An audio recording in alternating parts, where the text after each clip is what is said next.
あなたは今、何を欲しているだろうか。お金が欲しい。成功したい。幸せになりたい。そう思っているのなら、まずそれらを、どうでもいい、と思いなさい。そう心から思えたとき、不思議なことが起こる。あなたのもとへ、かえって豊かさが流れ込んでくるのだ。この話は、逃げや無関心ではない。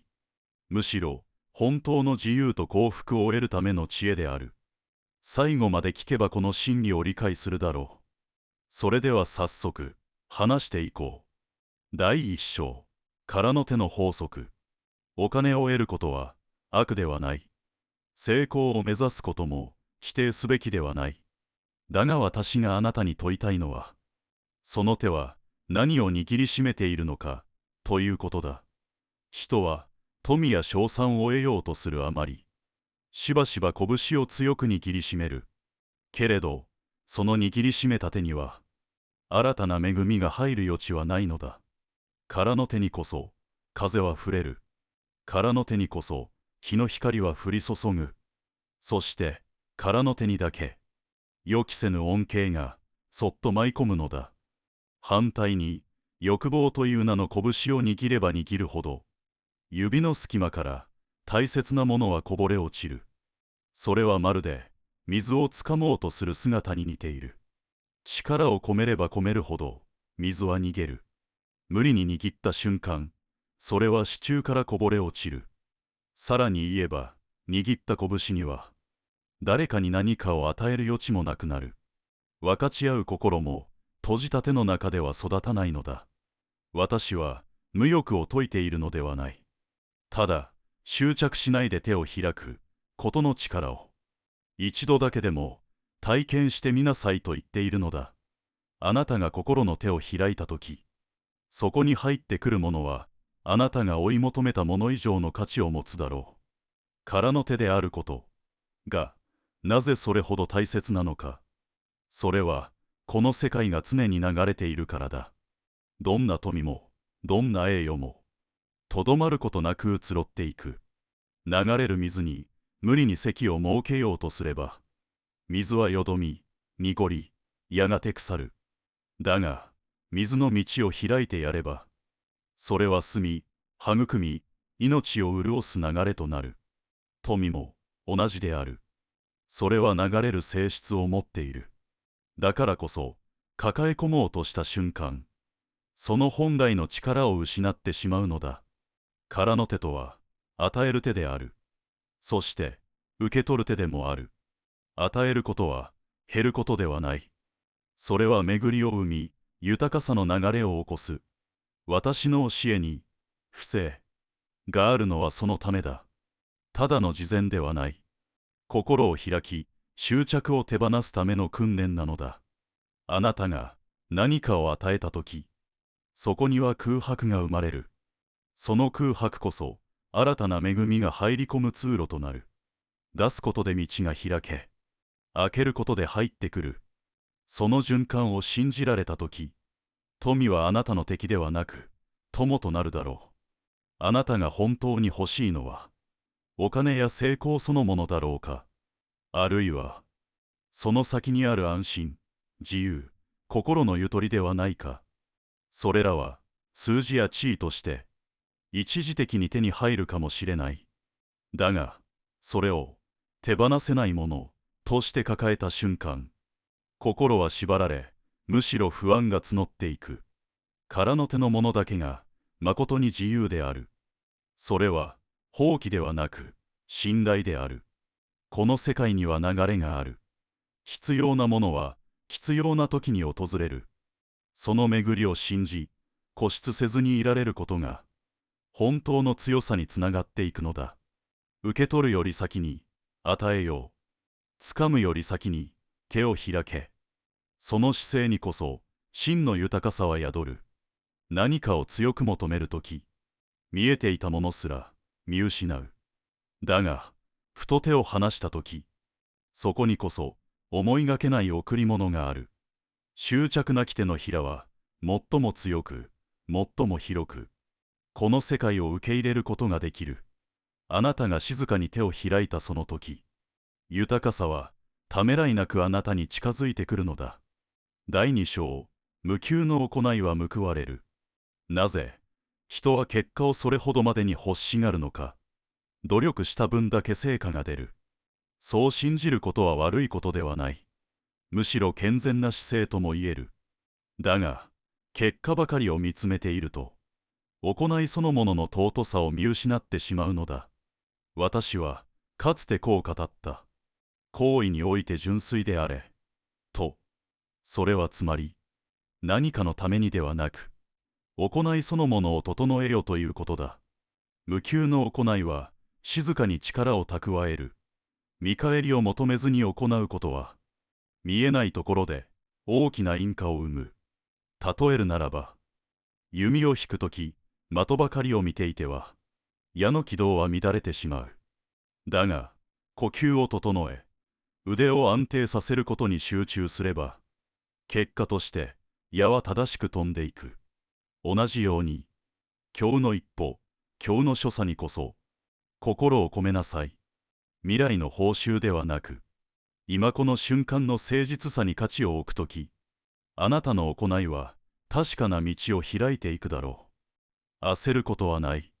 報われぬ行動はどこにも存在しないのだから。結果を求めずに行動すること。それは一見虚しく意味がないように思えるかもしれない。だが、それこそが真の力を育む土台なのだ。人は称賛を期待して働くと、褒められなければ心が折れ、非難されれば自信を失う。逆に、ただ行いに誠実であろうとする者は、どのような結果にも心を揺らさない。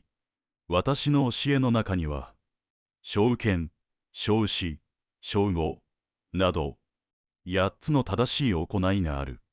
これらはいずれも、未来の成果ではなく、今この瞬間のあり方に重きを置くものだ。未来を意識しすぎると、行動は不安に染まり、計算に濁る。だが今に集中すれば、その行動は清らかさを帯びる。あなたが日々、誰にも気づかれぬ場所で、静かに与え、支え、尽くすとき、それらは確かな善の種としてまかれ、いずれ美しい果実を結ぶだろう。因果はすぐには現れない。だが、時と縁は必ず応えてくれる。無給であったその姿こそ、最も誠実で、最も美しいのだ。どれだけ願っても、思い通りにいかないことがある。どれほど努力しても、報われないと感じる時もある。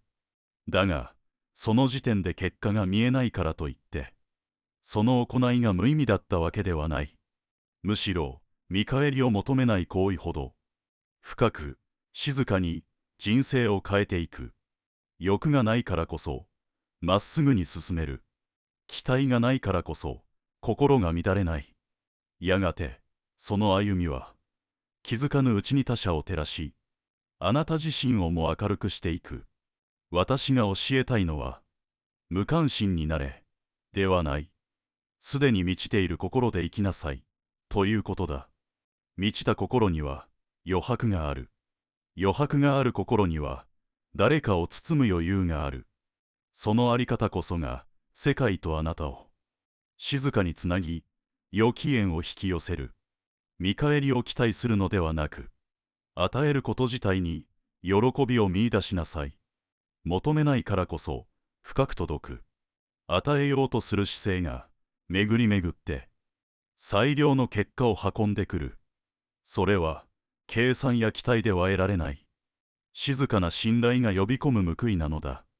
第3章、与えるほど満ちる器。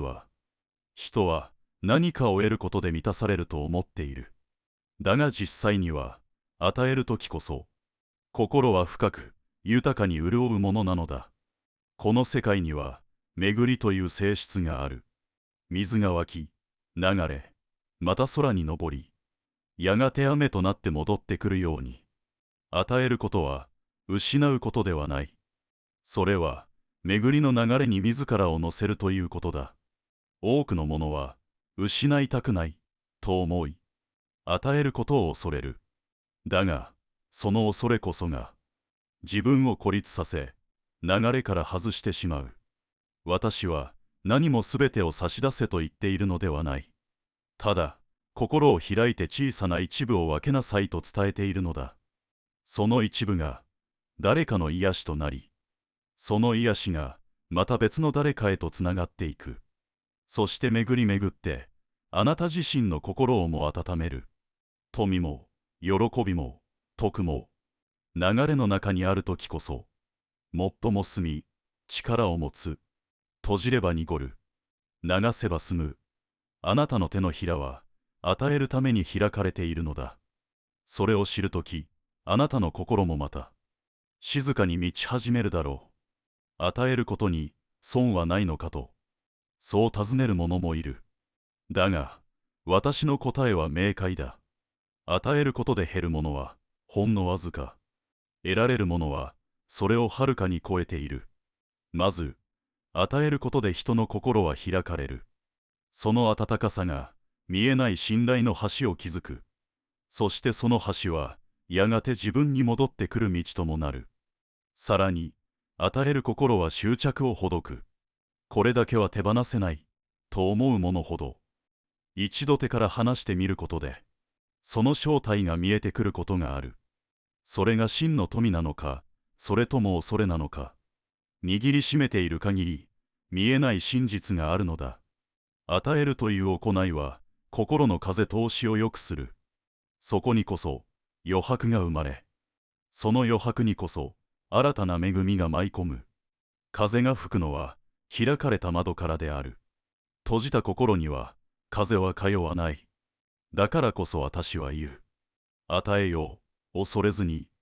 そしてその手で、さらなる満ち足りた世界を感じなさい。あなたが差し出したその小さなぬくもりが、やがて、大きな恵みとなって戻ってくるだろう。与えることの本質は、あなたが世界にどう関わるか、という態度にある。受け取るばかりでなく、自ら何かを差し出すとき、あなたと世界の関係は変わる。それは、奪うものから巡らせるものへの転換であり、孤立した存在からつながりの中へ帰ることでもある。与えるとは、愛の表現であり、恐れを超える勇気の印でもある。私は、与えることに条件をつける必要はないと思っている。返礼や感謝を求めるなら、それは取引に過ぎない。ただ静かに、そっと渡しなさい。それで十分なのだ。たとえ相手が気づかなくとも、その行為がもたらす波紋は確かに広がっていく。そして、その波紋はやがて、あなたの心をも包み込み、癒していく。人は、与えた分だけ満たされる。そして与えた分だけ、自分自身と深くつながるようになる。世界との関係が変われば、あなた自身の在り方も穏やかに変化していくだろう。そう、与えることは、あなた自身を静かに満たす道なのだ。それは、静かに始まり、やがて、確かな変化を生む力へと育っていく。第4章、静かな湖は機会を移す。心がざわついているとき、私たちは大切なものを見落とす。焦り、嫉妬、不安、怒り、そうした感情が渦巻くと、目の前にあるはずの機会も、縁も、見えなくなってしまうのだ。それはまるで、風に波立つ湖のようなもの。湖面が荒れていれば、月も星も映らない。だが、水面が静まれば、空のすべてが、そこに映る。同じように、心が穏やかであればあるほど、目の前の現実に、本当の姿が映し出される。騒がしい心では、チャンスはつかめない。静けさの中にこそ、真の導きがある。私は、あなたにただ、落ち着きなさい、と言っているのではない。静かであることが、世界を正しく映し出す、鏡、になると伝えているのだ。鏡が澄んでいればいるほど、そこには多くのものが、ありのままに映る。そして、映ったものの中には、あなたが長く探していた答えが含まれていることもある。心を静めよう。それは、最も強く、最も遠くまで届く姿勢なのだ。静寂の中にこそ、真の出会いと気づきがある。心を静めるとは、単に黙ることではない。それは、内なる波を見つめ、騒がしさに気づき、その源を見るということだ。静けさは、無音ではない。それは、耳ではなく心で聞く沈黙である。私の教えには、観という実践がある。それは、思考や感情を抑え込むのではなく、ただ、それらを見つめることに徹する方法だ。怒りが湧いたとき、その怒りを責めず、ああ、今怒りがある、と気づくだけでいい。心がざわめくときも、そのざわめきをただ見る。そうした小さな気づきの積み重ねが、やがて、深い静寂へと導いてくれる。心の湖面に映るものは、その透明度に比例する。あなたの内側が澄んでいけばいくほど、外の世界の微細な変化や好奇にも気づけるようになる。その時、あなたは選ばなくとも、向こうから正しい縁が近づいてくるだろう。静けさは、ただの状態ではなく、それ自体が大きな力であり、知恵である。世界とのつながりは、騒がしさの中ではなく、静寂の奥にこそ、確かに存在しているのだ。静かな湖に映る月は、何も語らないが、すべてを映している。それと同じように、静まった心は、多くを語らずとも、あらゆる真実を受け止めている。人は騒がしさの中で判断を急ぎ、声の大きなものに心を揺らされがちだ。だが、本当に大切なものは、静寂の中にそっと現れることが多い。だからこそ私は言う。急ぐな、騒ぐな。心の湖を静かに整えなさいと。風が止まった時にしか映らないものがある。それを見逃してはいけない。あなたの心が澄み渡る時、ふと、どこからともなく答えが届く。それは理屈ではなく、確信としてやってくる。その確信は、あなたを導く力となる。外から与えられたものではない。内から静かに湧き上がる導きである。騒がしい世界の中でも、静けさを失わずにいられる人だけが、本当に必要なものを見抜くことができる。だからこそ、静けさを保ちなさい。それは逃げではない。最も深く世界と交わるための道なのだ。第五章、富は心の鏡、与えてこそ満ちる。富とは、単なる数字やものではない。それは、持つ者の心を映し出す鏡でもある。心が満たされている者にとって、富はただの道具だ。だが、心が乾いている者にとって、富は執着となり、恐れとなり、競争の火種となる。私はかつてこう説いた。富は愚者を滅ぼし、賢者を育てる。と、愚者とは、富を守ろうとするあまり、分け与えることを忘れ、心を閉ざすものだ。その者の心には、不安と孤独が根を下ろす。一方で、賢者は富を巡らせる。富を自分の中に留めようとせず、必要とするものに自然と分け与える。その行いは、外に与えているようでいて、実は、自分自身を豊かにしているのだ。富を持つことは、祝福ではなく試練である。それは、自分の内面がどうあるかを、如実に映し出す、心の鏡だからだ。もしあなたが、手にした富に不安を感じたなら、それは心が変化を恐れていることの表れかもしれない。あなたが手にした富が、あなたの優しさと信頼を映すものでありますように、富を持つことそのものが悪なのではない。それをどう扱うかが、あなたの在り方を決める。富は、それ自体で善にも悪にもならない。持つ者の心の姿勢によって、その性質が変わるのだ。私の教えには、自戒と伏せという二つの柱がある。それはつまり、自らを律し、他に施すことで、心の平穏と調和を保つ方法である。持っている者がそれを誇りに思い、他を見下すようになれば、その富は毒となり、心を蝕む。だが、持つことに感謝し、分かち合いの精神を忘れない者には、その富は祝福となって輝く。多くの者は、持たぬ時には謙虚であり、得た途端に強欲になってしまう。それが、富が心を試す鏡だという理由である。あなたの富は、あなたの言葉や態度に、自然とにじみ出るものとなるだろう。だからこそ、ただ持つのではなく、どう持つかを深く考えなければならない。その意識こそが、あなたの器を広げ、富を生かす知恵へと変えていく。富は使い方によって、あなたの人生に光も影ももたらすのだ。もし、あなたが富を手にしたとき、その富を何に使うかによって、あなたの未来は大きく変わる。その富を自分だけの快楽や安心のためだけに使えば、心は次第に狭くなり、やがて孤独と不安にとらわれるようになる。だが、その一部でも、他者のために、あるいは良きことのために使えたなら、その富は、あなたの心をも広げていく。私は、施す者の心にこそ、真の豊かさが宿ると信じている。与える者の周りには、自然と人が集まる。信頼とつながりが生まれ、その関係こそが何よりの財となる。お金や成功は、やがて形を変え、失われることもある。だが、心の中に築いた徳や信頼は、決して消えることはない。だからこそ、あなたが富を得た時には、それを通して、どれだけ心を磨けるかを、常に問い続けなさい。